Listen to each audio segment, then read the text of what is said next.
El estado de un gas se caracteriza por 4 variables: la presión, la temperatura, el volumen y la cantidad de gas expresada en moles. Las leyes empíricas que estudian a los gases relacionan 2 de estas variables manteniendo las otras 2 constantes. Hoy te explico la ley de Charles. Las fuerzas entre las partículas de un gas son muy débiles, por lo que éstas se pueden mover prácticamente con total libertad. Si el gas está contenido en un recipiente, las partículas chocan con las paredes del mismo generando una presión.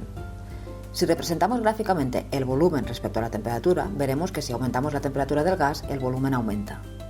El gráfico que obtenemos es una línea recta que pasa por el cero, por lo que podemos deducir que si la presión se mantiene constante, el volumen del gas es directamente proporcional a la temperatura. La ley de Charles establece que a presión constante, el cociente entre el volumen y la temperatura del gas permanece constante.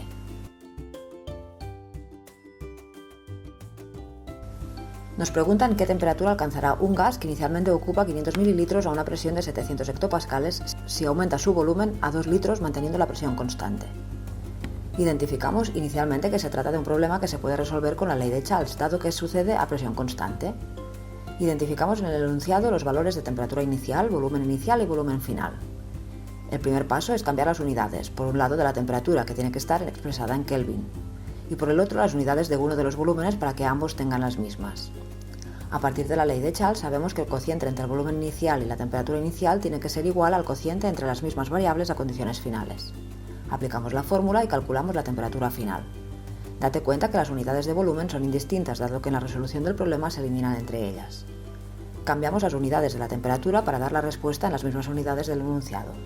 Un ejemplo de la vida real que se puede explicar por la ley de Charles es el funcionamiento de los globos aerostáticos.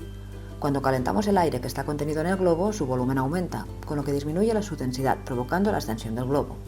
Si por el contrario dejamos de enfriar el gas, el volumen disminuirá, aumentando la densidad y provocando el descenso del globo.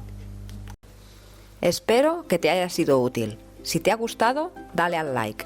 Y si quieres ver más como estos, sígueme en mi canal de YouTube.